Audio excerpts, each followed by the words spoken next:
Steve.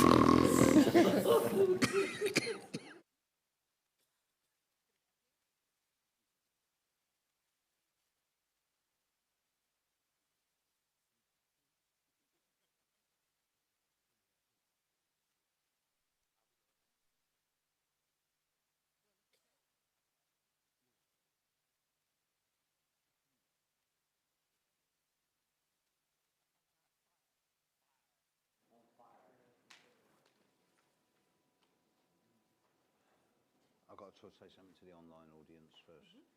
Get that light out of my eyes. Yeah, something like that. Okay, 3, 2. We gotta go do this. Quick, Alex. Action.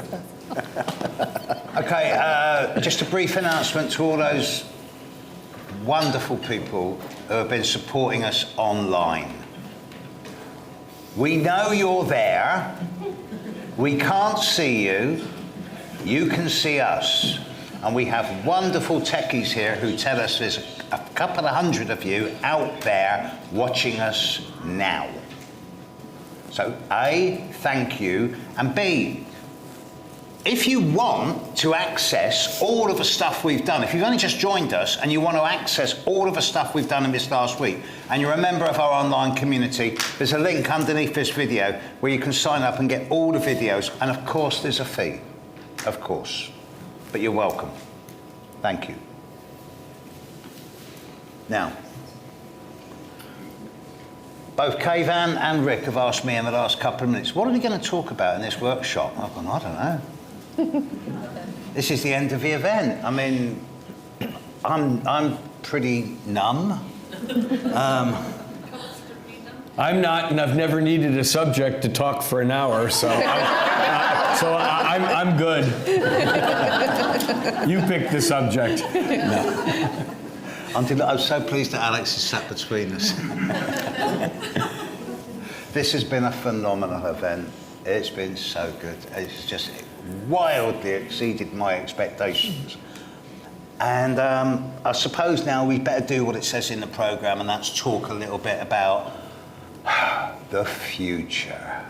Although I love living in the moment. But there is a future, and we need to do, not project it, but chat about the possibilities. I mean, I'm personally going for massive body surgery, and I'm going to get down to 7 stone again by next week. You know. And he's going to lose a few inches of height also. I was waiting for that one, yeah. But we're heading into some pretty crazy times. And it is going to get intense. And there will be further moments of madness in the world, especially in the coming year and a half, because it's going to get desperate in certain ways. And there'll be so much outrage and rancor, and everyone will go, but you should be doing this, and you should be doing that. And just, come on, you're astrologers, don't buy into the hype and spin. Keep the centre ground inside yourselves, and just realise that this will pass, and there will be a solution at the end of it where we're all going to be a lot more content. That's the beauty of being an astrologer, I think. We can see when the intensity will stop. And I think that's going to be around mid-26, mid-late 26. What do you think? What do you guys think? Well, I'm looking forward to Saturn moving into Aries. Because I think we were in this sort of, I was talking this morning in my lecture about, this sort of feeling of being lost when it comes to disciplining our children and holding on to a sense of reality. We're kind of in a dream world with Saturn and Pisces. But now we're coming into the harsh reality of Saturn and Aries. And I think for the school systems, I think we should be encouraging more independent learning. So it's not quite so prescribed that we are allowing children to develop their own independent research projects, self-monitor a bit better. And we also have Jupiter moving into Cancer, another cardinal sign.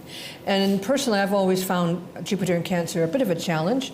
It's because they're so emotionally connected. You have to teach Jupiter and Saturn to care about what they're learning about.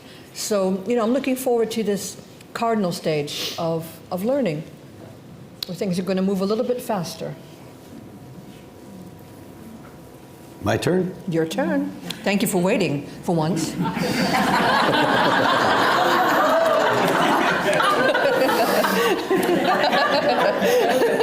When I was about 26 years old and Back was in the 1700s. back in, right, back when we had hand crank computers.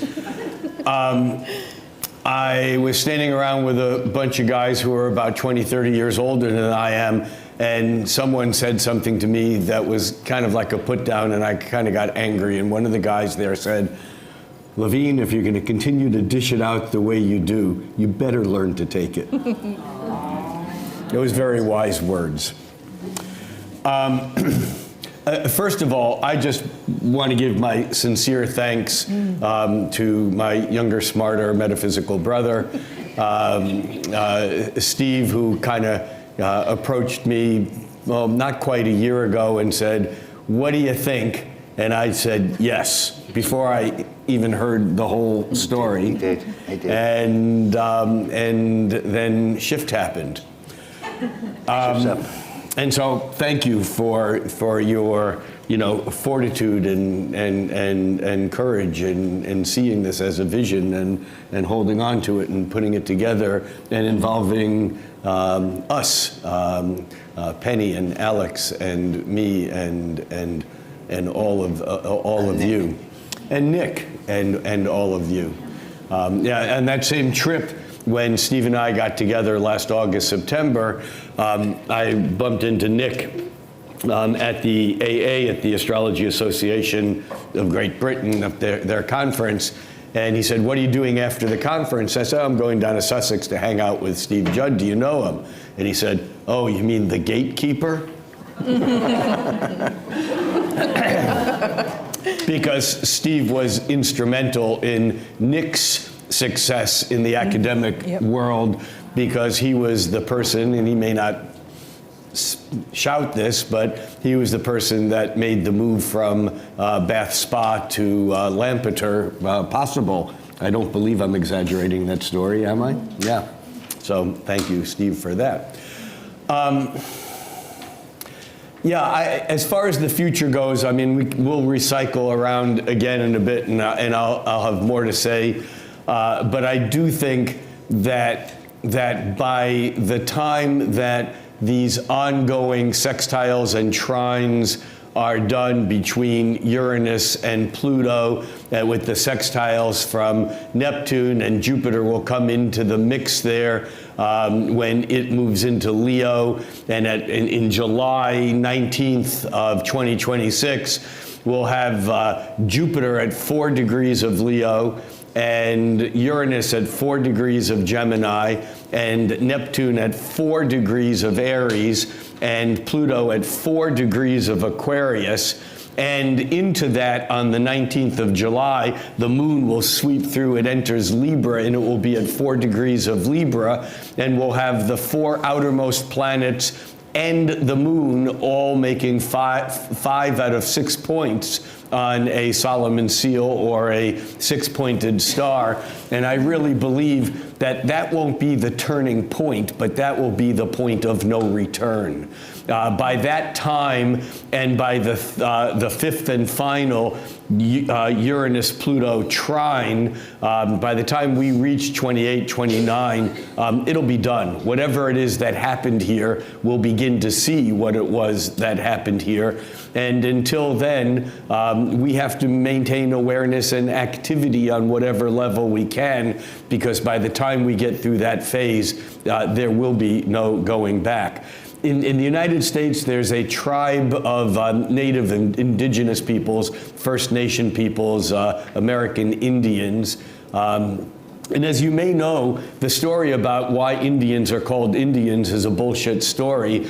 Columbus did not think that he was in India and therefore named them Indians. He spoke, Italian. He wasn't very good in Spanish, even though he was funded by the Spanish. And the Indios were considered to be children of God.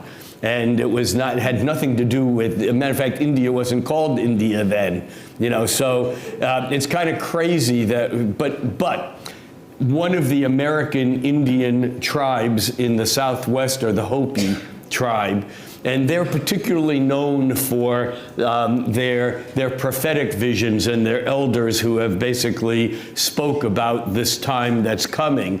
And a number of years ago, the Hopi elders got together and made a statement that said, for years, we've been talking about these times of great change where the rivers will run swift. That time has now arrived. The rivers are running swift. And this is a paraphrase, not a direct quote of what they said. The rivers are running swiftly, and those who out of fear try to hold on to the bank will be torn asunder. Push away from the bank and out into the middle and flow with the go. Keep your head above water. Look around you and see who's there. This is your new family. Be joyous. There's only one thing to do now, and that is to acknowledge your community, to know where your food comes from, and to keep your head above water. That's where we are right now. Those who hold on to the past, those who are trying to make anything great as it was in the past, is suffering from trying to hold on to the banks. You know, the fear of the unknown of what's around the bend in the river is great.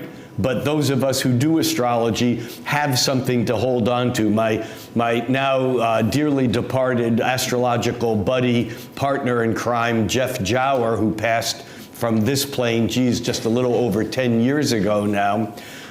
Jeff used to say that, I remember having dinner once with Alois Trindle, this is about 15 years ago, you know, the PhD physicist behind Astro.com. And Jeff was telling Alois that the astrologers have what he called the Full Employment Act. And the Astrological Full Employment Act, Alois is looking at him and he goes, what the hell are you talking about? And Jeff said, well, you know, those planets, they keep going round, whether we're here or not, whether we're looking at them or not. As long as they're moving around, consciousness continues to evolve. And so those people who fear that we're at the end, we are, but there's no such thing as an end in a circle, in cycles. And we are not at the end, we are at an end, and it's a major end. But with the understanding of the Astrological Full Employment Act, the planets are going to keep going round. You know, the Earth is not in danger. Maybe humanity is because of our fear and our stupidity, maybe. But this is not the end. And as long as we keep one eye off into that distant future and one eye into where our foot's hitting the ground on the next step we take, we'll be as okay as we can be. So that's my opening comments.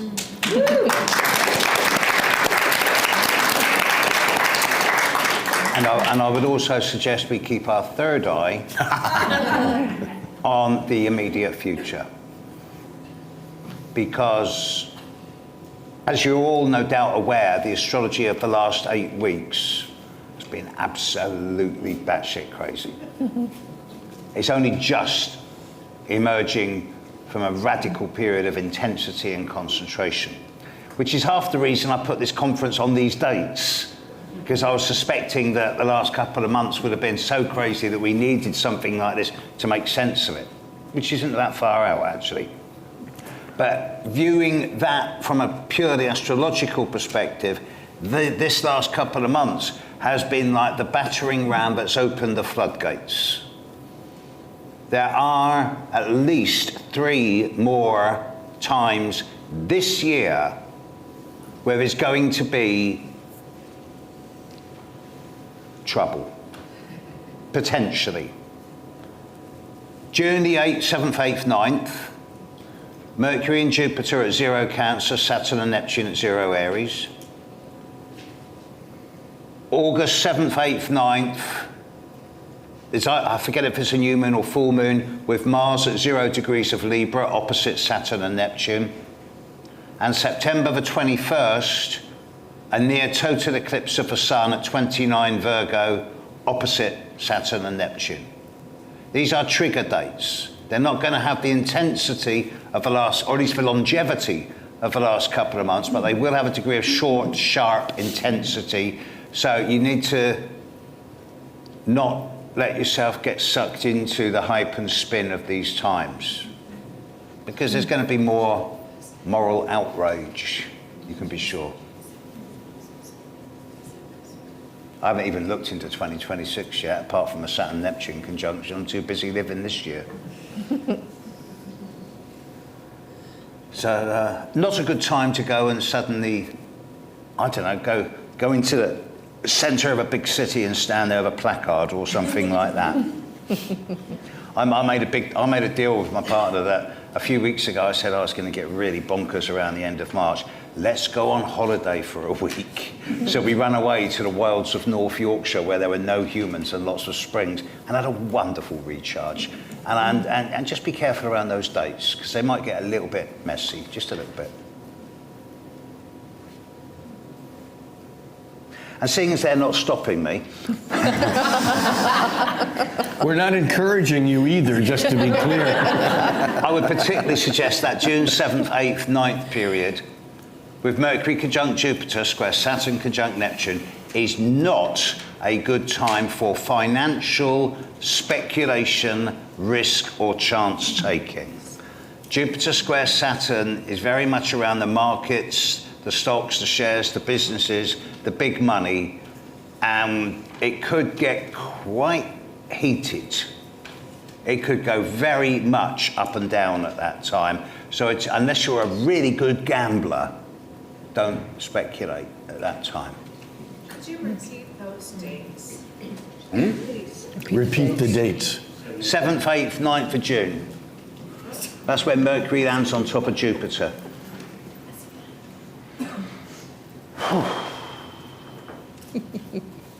You know, I think it's also important to look at these changes as they're unfolding, understanding the fact that in a circle or a cycle, even though we have an arbitrary beginning mark at 0 degrees of Aries, of course, which is where the Saturn-Neptune conjunction will occur, but there really is no beginning and ending to cycles.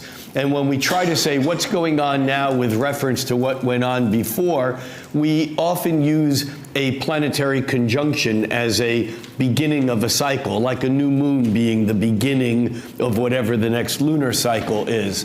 And we look at that, and we are actually in the midst of playing out 2 particular cycles, more than that, because it's like standing in the ocean when the tide's coming up or down. You might stand in the ocean for a moment and feel the waves against you and feel like the tide's coming in, but the undertow is stronger and it's really going out. The astrology is always rhythms within rhythms within rhythms.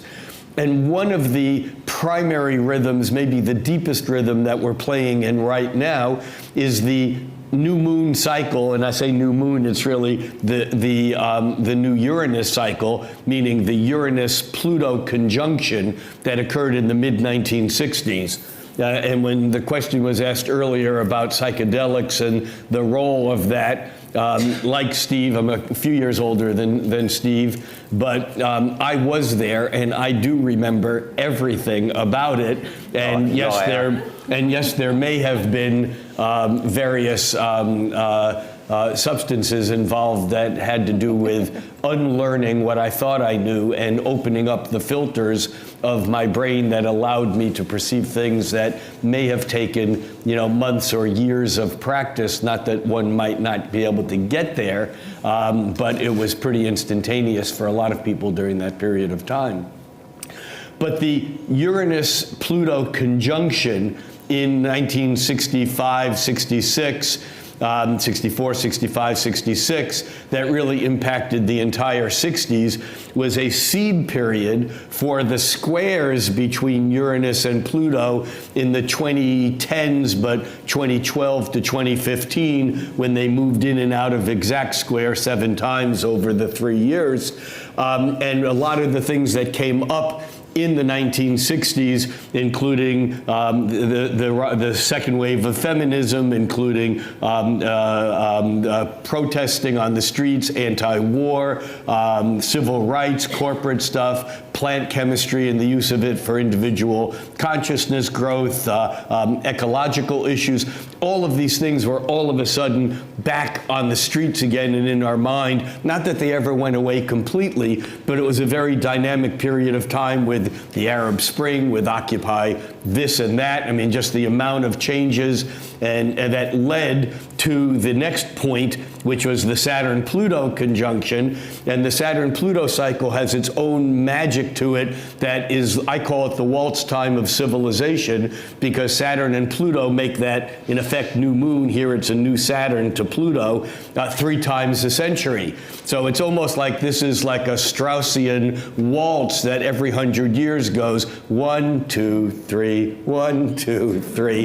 In the 20th century, it was World War I, spring or midsummer of 1914. Then the next conjunction was 1947, and then the next conjunction was 1982. And in each of those periods of time, there were extreme changes.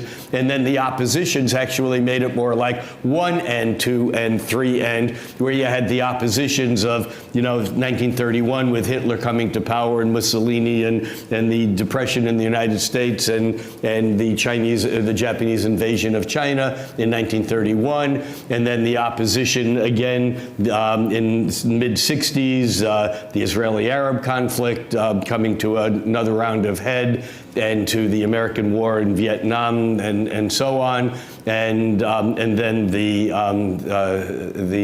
bombing of the World Trade Tower. But this is another cycle that we are going to get another phase on after this whole thing ends by 2028, I think, is when the next square of that occurs. And then we have the Jupiter-Saturn conjunction cycle, which, is the decades. They were conjunct in 1900, 1920, 40, 60, 80, 2000. It was actually early 2001. And right now we're at the midpoint, going from the 2020 great conjunction, where they changed elements, and we're dealing with the square, which is what Steve was referencing as we're coming to June, to the third and final Jupiter-Saturn square as a major transition. So we're in the midst of these huge tidal changes that are really going to take time to sort out, to figure out exactly what happened. Because when you're in the midst of something, whether it's your personal Saturn return, it's this event, then that, and then should I do this, and all these decisions. 20 years later, you look back at it and you go, oh yeah, that was the year I got married. Or, oh yeah, that was when I changed job. We look at things from a distance, they become a point. But when we're in the middle of them, as we are now, you don't get to see what it really is. You get fragmented by every push and pull possible, and I think I've rambled enough for now. Someone else. I just want to say, it has been, just moving away from, I just want to come back to the moment. And, I just want to thank Steve and Rick for being such good friends. And all of you that were here live, I really felt, very close to a lot of you. And so much energy and love, and, I hate to get all gushy, but it's just been a magical event. And, I'm sitting up here after eating too many profiteroles. I thought they were vitamin pills. And I'm just feeling very satisfied. Like intellectually, like I feel like, we've had so many great conversations. Yes, we got fed well, but it's been a magical event. And so I just wanted to, to pause and say thank you to you. Emotionally, I feel quite spent. So I'm ready to kind of decompress. I think, yeah, that is the right word. That's a good word. Decompress. And I wish you all safe journeys home. before you get into your cars or before you get on the train, take a few moments just to ground yourselves, please. And even you guys watching online, be careful, because your mind is full, and just be a little bit mindful that you're being safe, please. And I would like to add to that. There's been a couple of times, and one of them was the lunch we've all just had. where I just sort of stopped and looked around. And I saw so many people who had never met each other before, who would never normally meet each other from so many different countries and cultures, just chatting away. So many friendships. I said at the very start of this event, welcome home, you found your tribe. That was a true forecast, because this is a tribe now. And we're not going to lose this now, because most of you have signed up for the WhatsApp group. So there's going to be a regular ongoing interaction, and this is something which is only going to grow over the coming period of time. But to actually see these people, you people, interacting the way we have, it's been as big, if not bigger, than the astrology for me, because it's all about the idea of community growing and interacting with each other. And to the people watching online, I'm so grateful that you're there, because some of the questions you've had from the online people have been brilliant. And to know that you're there, even though you can't actually be in the room with us, has been a big support. Seriously, so thank you. But next year, make sure you're in the room, if we do it next year. If. When? If. When? I'm going to gang up on you too. When?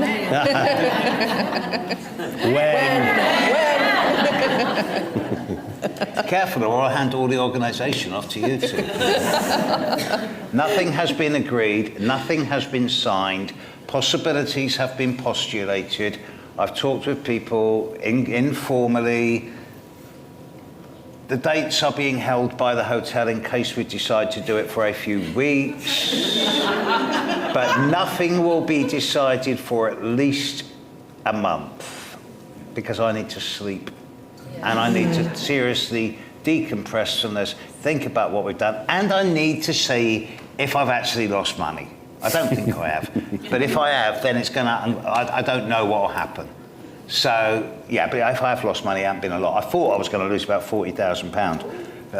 But actually, if I have lost, it's only going to be not a lot. So,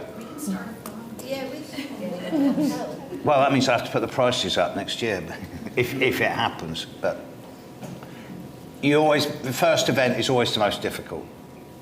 Next year, if it were to happen again, all the structures are in place, we know what we're doing, it'll be much easier.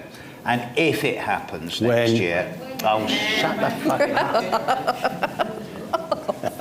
In the remote possibility. Will you give me a break? Let's just assume everyone here will be the first ones to know, and there will be early bird offers, reservations, if. If.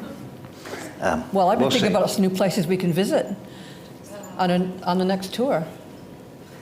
Leadenhall Market, where the old forum used to be. I got lots of ideas. Fiji. Some of us missed the tour. Barry might have recovered by then in the astrology shop.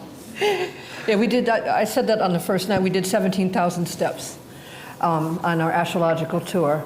But I have places we need to see, other places. We're going to have some fun. Or Zanzibar, as When I've been we telling do it. Steve. Or Zanzibar, as I've been trying to convince Steve to do one in.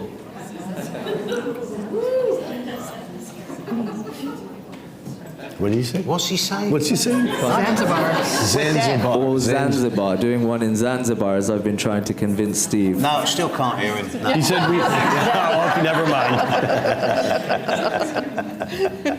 Amadown's happening next year, because that's agreed. But the people who went there will get first tickets. But that's going to be early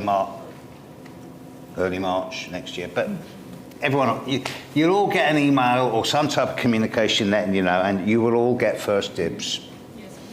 That'll happen. And there's bound to be something happening somewhere. Zanzibar. I thought you couldn't hear. Well, I'd say that I'm too old to go travelling around the world, but this guy's about to go and hit about 15 global capitals in the next 3 weeks. Come on, give us the list. Well, from here I'm flying to Lisbon, training up to Porto, flying to Barcelona, then to Stockholm, and then to Prague, and then down to Rome, and then up to Milan, and then to Copenhagen, and then back to Steve's house for dinner. That's the truth. Yeah, that's the truth. And that's in what, 4 weeks, 5 weeks? 5 weeks. Yeah. Tonight, Whereas by then, I'll be sleeping in my place. And I'll wake them up. You were going to say something. I was going to say, tonight I am collecting my former college roommate. So it's part of my Saturn return festivities. And we are also going to Porto for the conference. Yes, to we'll see. So I'm really looking forward to, reliving some memories and reflecting as part of my second Saturn return festivities. And this will be your fourth and My fourth time in my Porto. third time at the Portugal. International Portuguese Conference. A couple years ago, we were in the Azores, and that was A lot of fun. amazing. Yeah. Whereas tonight, We've got a quick. We're here. I'll be in the bar. And for those of you who are staying tonight, please come down to the bar just for a little celebration. I know it won't be many of you, but for those of you that are staying tonight, please come. You'll be most welcome, or everyone. There's only going to be I believe there's only 19 of us. That's the latest figure I've got, but hey. Last night there were that many of us still in the bar at 2:30 in the morning. No, there weren't, because I closed the bar at 2 a.m. after the night before when certain individuals stayed up very, very late. and I'm the gatekeeper and the headmaster of this one. So. Yes, sir, Mr. Saturn. We've got a quick question here.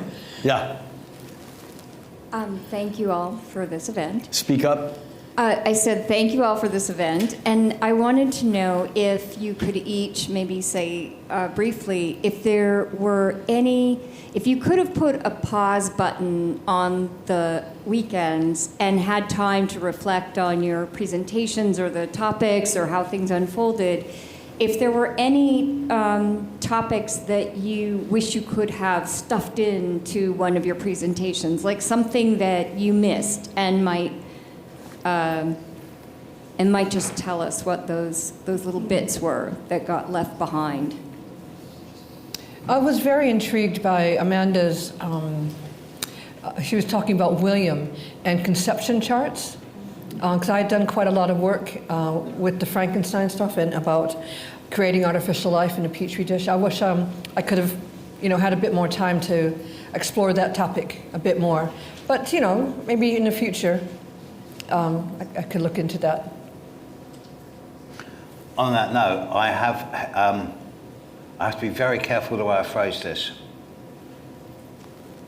I have helped a number of women get pregnant. And does Teresa know? She does. By telling them the best time to go for IVF. Okay? Because it does work. Yeah. It does work. The technique that you use, is it solunar angles amongst other things, or? To be honest, the main way I do it is twofold. One, I look for obviously good Jupiter-Moon links at the time. But secondly, I use this, Stanislav? No, not Stanislav, Lord. Jonas, the Jonas. Yeah, Dr. Jonas. So that's the solunar angle. Sun-Moon angle. Yeah. Because it works. Yeah. It works. Yes. Yeah. There is a strong school of thought, and it has been proven statistically to work to 99% plus, that when the sun and moon in the sky are in the same angle with each other as they were at the moment of a woman's birth, then that is when she is much more likely to be able to conceive. And of course it also helps if their monthly cycles are in tune with that, which will happen on average once or twice a year. But if you want to conceive, go for it when the sun and moon in the sky are in the same angle as they were when at the moment you were born. And if you don't want to conceive, be careful. And that technique actually goes back to work by Johannes Kepler, who had this concept called recurrent transits, that when a planet makes the same angle as it is in your natal chart, in reality, regardless of whether it's making an exact aspect with any planet in your chart. For example, you take the angular distance between Mars and the Sun in your birth chart, and when Mars and the Sun make that same angle in the sky, that's resonating or reactivating your chart. An astrologer, Robert Blaschke, wrote a book called Holographic Transits that right now is going through a republishing by Revelor Press, that's Jen Zart's company in the United States. And I just wrote a foreword to that book, so I'm very familiar with that technique, but it does go back to Kepler. Okay, I did not know that. Recurrent or holographic transits. I do have this big, thick book on the history of Kepler, and it's taken me a couple of years to get past into the second chapter. But, you know, one day. Of course, all three of my children are Aries, and you know I'm a Cancer sun. So in my case, it was the birthday shag. In answer to the question back there about what topic, it was not something that was on my schedule to talk about, but if this conference happens again, one of the topics that I would really like to pursue from a consciousness, physics, and how does this mechanism really work would be the concept of what we call reincarnation. I think there's another whole layer of what's going on there that most people do not understand or address. And it would be something that I would love to explore with you guys out loud. And actually, I'd like to turn it around a bit, as opposed to what would I like to do in the future. I'd rather turn it around and say, what have I actually really liked doing here? Because the astrocartography was great, but that's what I do. And the medical astrology was great because I love doing that stuff, and it's relatively experimental, but it's nice to be able to put my work into the public domain. And the talk I did this morning was great, but it was something that I've been looking forward to because it was kind of a little bit magical, and it was me ranting, basically, but I managed to hold it together. But on Saturday night, after Alex, Nick Campion, Penny Thornton, and Rick Levine, I went and did the comedy, the astrology of humour. And in retrospect, after that, that was the best thing I did. Not just because it made everyone laugh, but because it brought humour in after some really heavy-duty but excellent astrological workshops. And we needed that humour after the intensity of the day. Yeah. So that was the bit I was most happy with. Although the standing ovation was rather nice. Thank you. I've never had a standing ovation before. It was just, whoa.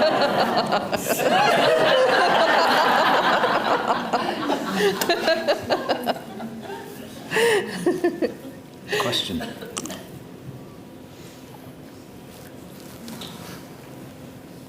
I just realised I sucked my thumb in front of the world on live. I think I just confessed to having a birthday shag. 3 of them. I haven't confessed to anything yet. But we've got the photos. Thank you all very much. It's been really amazing. Up. Can you hear me? Almost. Yeah, it's right. I'm kissing the microphone, so maybe they can turn it up. So one of the things that struck me was that Alex talking about being the only astrologer in a school, and I was the only astrology person in psychoanalytical training. Then I've talked to people who are in banking, and they're the only person. And it made me think, maybe we're like little plants, little consciousness plants, because it's quite often being the only one in a kind of a completely outside environment.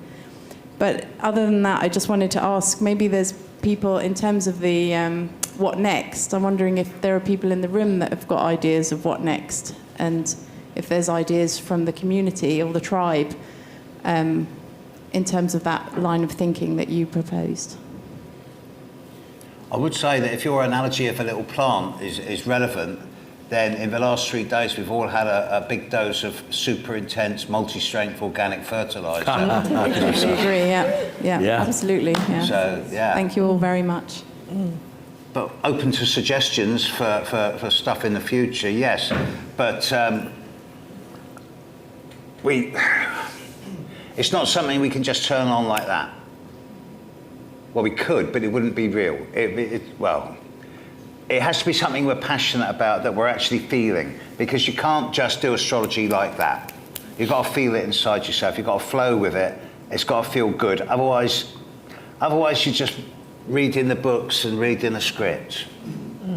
You know, so this is it. As I said at the start of this, it's a mixture of psychology, mathematics, geometry, and intuition.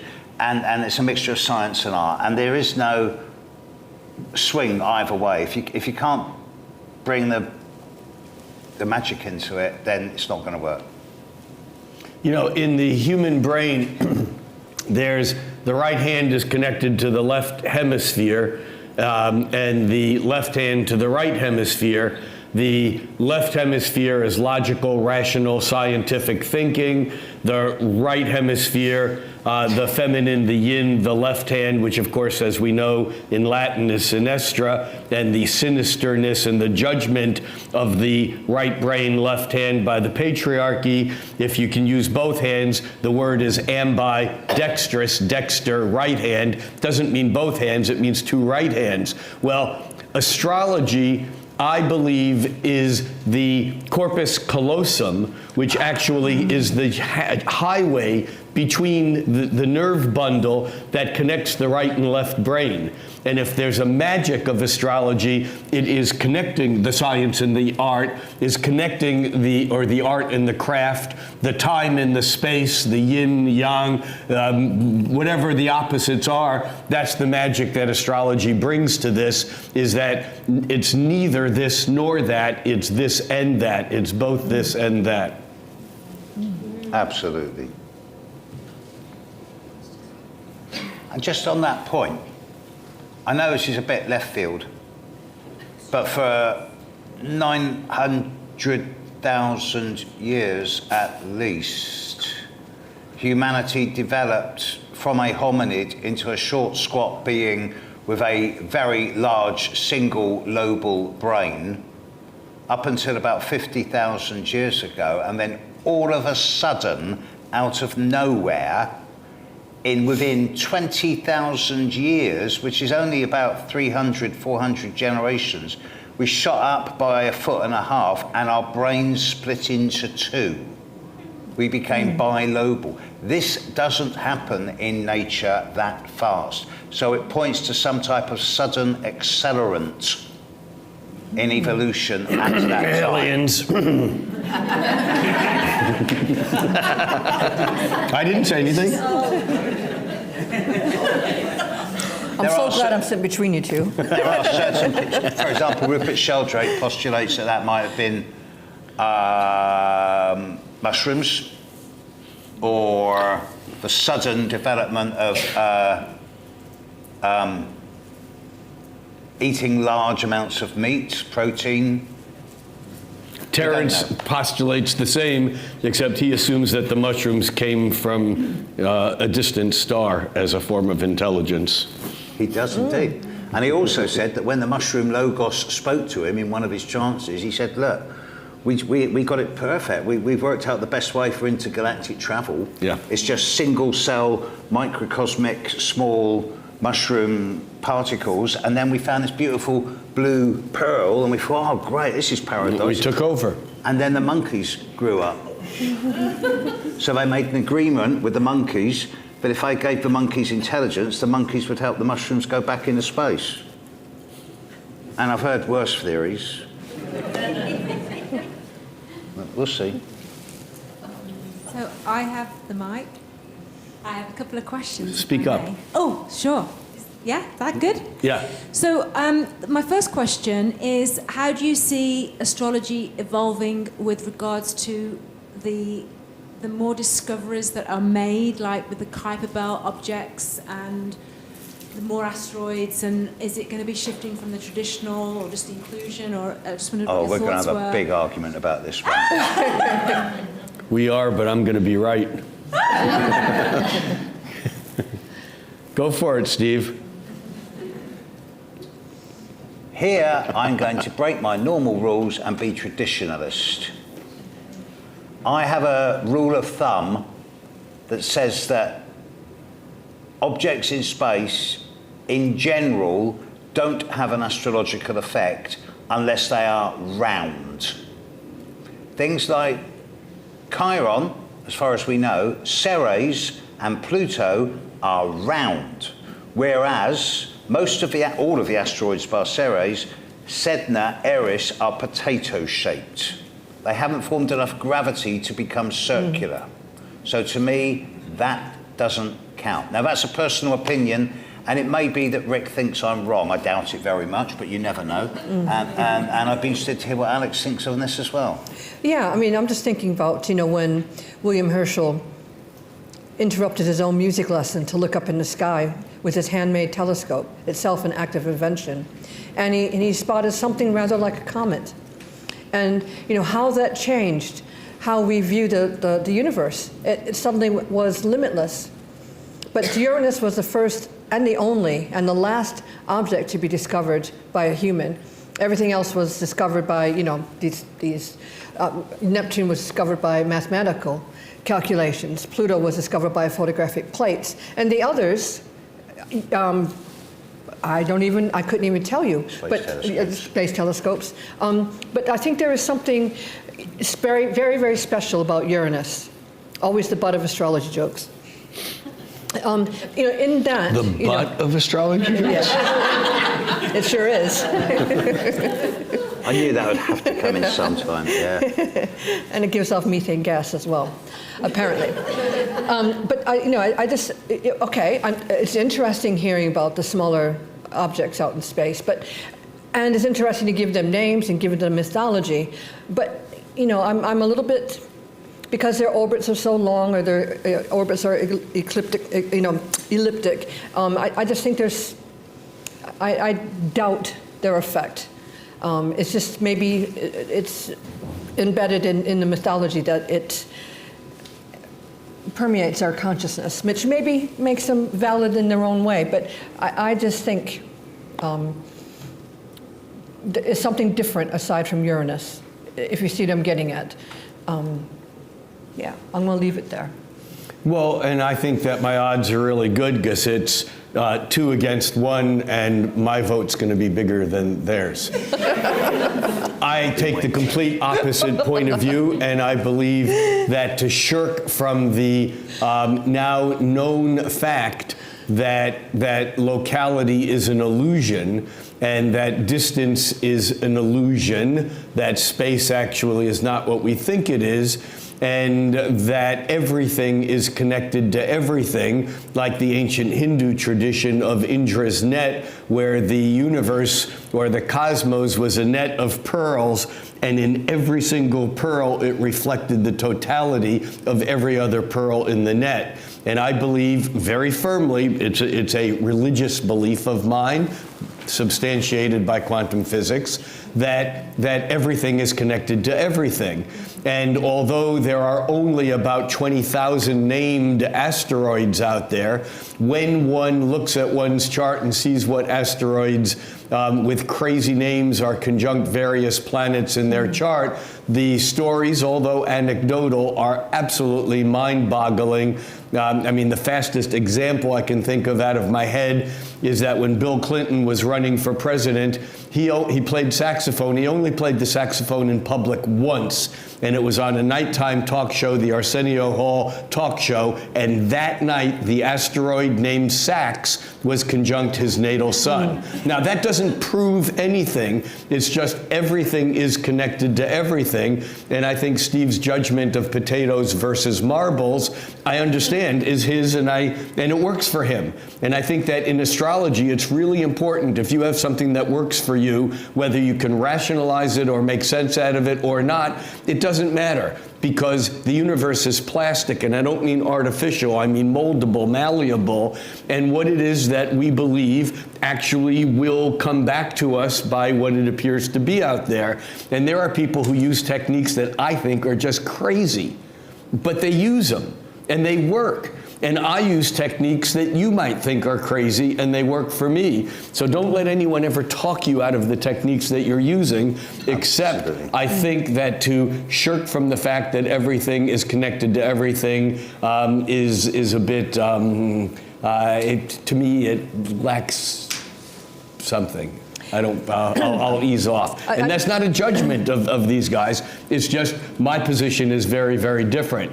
I feel like it's incumbent upon me, and I've done some explorations, and I'm still at the beginning of this, but I'm working my way through the 8 newly discovered Kuiper Belt objects, including Eris, which I now look in every chart that I do.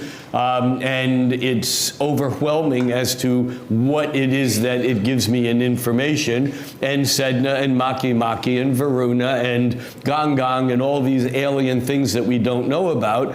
And so I encourage you to do your own explorations and to arbitrarily draw your line of what works for you or not, wherever it is that you feel fit. You know, do it. I think that's a really good point. But do you remember when I was doing my talk on algo? Oh, maybe you don't remember because you were late. And I was looking at Prince Harry's chart, and I was saying, you know, the temptation was to find some connection to algo. I was there for that. And I said, you know, maybe there's a midpoint, maybe there's an asteroid, maybe there's something conjunct algo that I could have added to that chart to strengthen my own argument. So, you know, I like what you say very much, that, you know, location is just an illusion. But, you know, I also think that, you know, if you're going to study something, study it thoroughly. If you're going to study Maki Maki, well, then get in there and look not just at one chart or the chance chart, but look at it across different, you know, just because, and I like what you said, because I understand this. And in support of what you just said, just to be, you know, intellectually honest, I've had this conversation with Rob Hand over the years, and Rob refers to the 20,000 named asteroids as space gravel. So there is another point to this, but I think also this is part of where... me. Sorry, I'm not finished. Go ahead. Thank you. And then I'm in. So what I was just saying is, you know, if you're going to study an asteroid, a bit of space gravel, you know, make sure that you understand it. You know, add depth of meaning to it. Compare it across a variety of charts, not just one. And I like what you said about Bill Clinton playing the sax, because I understand that too. There's an incident and you get all excited and think, oh wow, there's this connection. But it's arbitrary. It seems to be chance. So it has to be, sorry, there's a bit too much of a researcher in me. It has to be replicated across a variety of charts to find meaning in it, I think. I agree with you. I think this is where computers will ultimately teach us things that we don't see, because the number of possible patterns out there are beyond the human ability to look at a chart with 20,000 points. And I think that will be able to separate out some of these anecdotal stories from things that have value, and it may take years or decades for that to occur, but I agree with you. Right, so I'm going to disagree with all three of you. That includes you? That includes me, because I've got lots of Gemini. So do I. So there's 5 of us up here. Because at least there is an asteroid called Eros, which is potato-shaped, knobbly, and Eros is what really turns you on, okay? I have Eros exactly 1 minute of 1 degree conjunct my Mercury and my midheaven, and I am turned on by words. I am a wordsmith. So, and Eros is potato-shaped, so I'm contradicting what I said earlier. But there are certain asteroids, such as Eros, the asteroid Lilith, as opposed to the hypothetical dark moon Lilith. Well, it's not hypothetical, it's an actual point. Like the node. No, it's not. It's a mathematically worked out point. Like the node. Like the node. So the node's hypothetical also. And then you're going to start talking about Vulcan. No, I'm not, Lilith. though. But Lilith and the node are in common in as much as they are both what the Hindus might call shadow planets.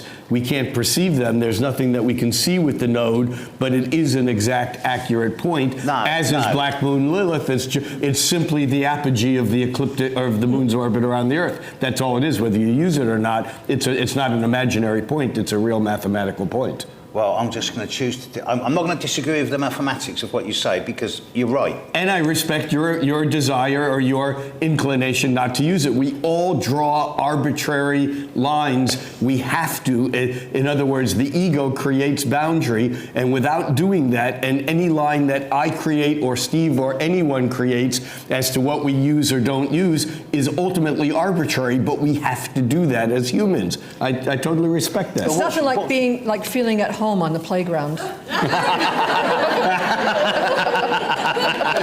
what's really good is this idea of how the asteroids get their name, because once you get asteroids like Lilith, Icarus, Eros, and then you start applying those archetypes and you land in your chart, you think, yeah, that is where I take risks. That is where I fly too close to the sun. That is where I get irrationally angry. And yet, before we knew of these asteroids, we wouldn't be thinking of these archetypes. And there is power in naming something. Oh. And before we named Uranus, which may be the one planet we named wrong, because Uranus is more, as Rick Tarnas suggests, Prometheus than Uranus, but we still have figured out what it actually does and how it actually works, even though the defining words around Uranus are more Promethean than sky goddish or Uranian. And some people still call it George. Yeah. Or Herschel. Yeah, or Herschel. Thank you. And I just had one more question. I have more, but I'll just go with just one more, if I may. That apparently was a good one. It got us going for a bit. Let's see where this next one goes. Last night in your talk, Rick, you mentioned endarkenment, and I was wondering if you would be willing to expand on that with regards to how that can support the individual evolutionary journey, and on the bigger picture, these revolutionary times that we're in, and what your thoughts are in moving towards or transcending. Well, just in a few words, the word endarkenment to describe what history calls enlightenment is not my word, that's Rob Hand's word. So I'm just, echoing his value judgment on what we considered to be this amazing awakening was actually, although there were certainly great things that came from enlightenment, from the emphasis, of the right hand, left brain, the scientific, analytical, observable reality, the sciences that came from that were all incredibly important. But at the same time, it shut down the left hand, right brain, soulful, perceptive, feminine, artistic, emotional side of it. And it might be what, Freud or Jung would call, the shadow work, the trans-Saturnian, work of doing the dark side of Saturn or the outer planets or Pluto. And that's really where magic occurs. I mean, that's my short answer. Like the alchemy. So, has anyone else got any comments or questions they'd like to make? One there. Hold on. All three of you are fabulous, and your philosophy. Speak a little louder if you could. Especially the fabulous part. Yeah. And hold the microphone close. Yeah, when you say fabulous, hold it really close. It'll be in my mouth in a minute. Look, you're three fantastic astrologers. What I'm getting, though, at this bit, is if you give a philosopher enough pen and paper, they can prove any theory. Mm-hmm. And that's what I'm listening to all three of you, and you're all proving your theories, so you're all right. Mm-hmm. That's it. Thank you. Fair comment. Yeah. Uh-oh. I know. I'd just like to speak on behalf of many people that were here, many people online. I know there's a lot of people out there that have dreamt of getting you two guys together. So thank you for that. And as for your talk on education, Alex, I think it blew everybody away, and I'm going to re-listen to that over and over. This has just been so wonderful, and I can't thank you enough. Thank you. Thank you. Thank you.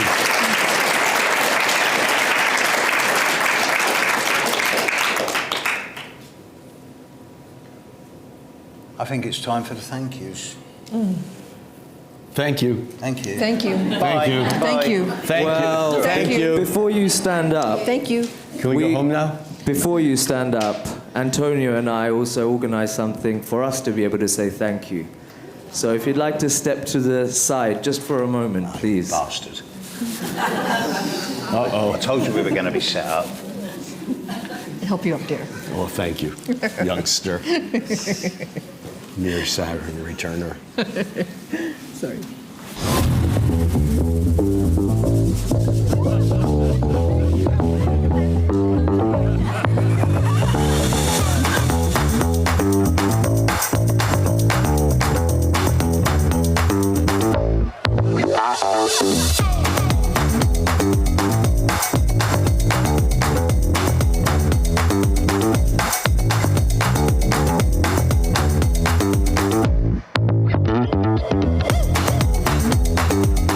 it's one thing to know that the 22nd of July is Mary Magdalene's feast day, but what are you going to do with that? So what happens is, before birth, each soul chooses a life. The lives are actually shown to the soul, and then the soul chooses, and then the soul incarnates to the planetary spheres, and then it forgets that it chose the life. With this 9th of August envelope and consciousness shift, how could this play out in our earthly 3D existence? What does Penny think about how this would play out for us? Well, that's going to depend on your natal chart, really, isn't it? Does any of this configuration actually connect with anything in your natal chart? If it does, then it's going to have an impact and a meaning for you. Is that the corner that we're going to turn? And once we turn that corner, will it become clearer where we are? There's lots of corners on the map. The easiest answer would be to say yes and leave it at that. But the planets impel, they don't compel. That's one of the oldest dictums in astrology.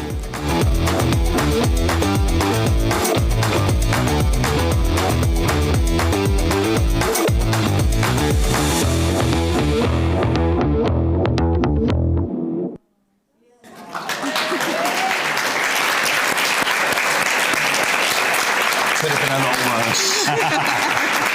Could have been.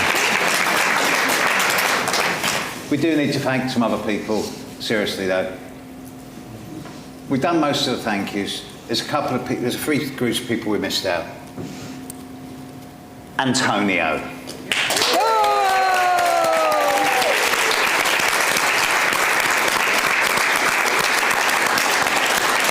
He's incredibly shy, so it's embarrassing to help.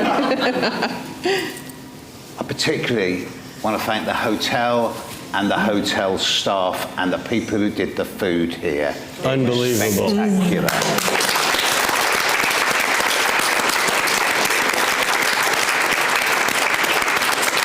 And I want to thank all of you. I particularly want to thank these 2 wonderful people, because without all of you, without Kayvan, Antonia, Teresa, and especially these 2, this couldn't have happened. And I know I did a lot of it as well, but, you know, these 2 and me, we thank you. Thank you, man. Thank you, bro.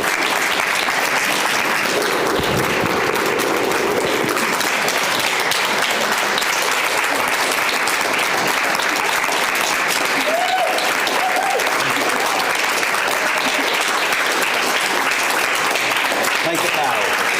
Take a bow? Take a bow. Thank you. We will see you all again, maybe next year. If. Yes. When?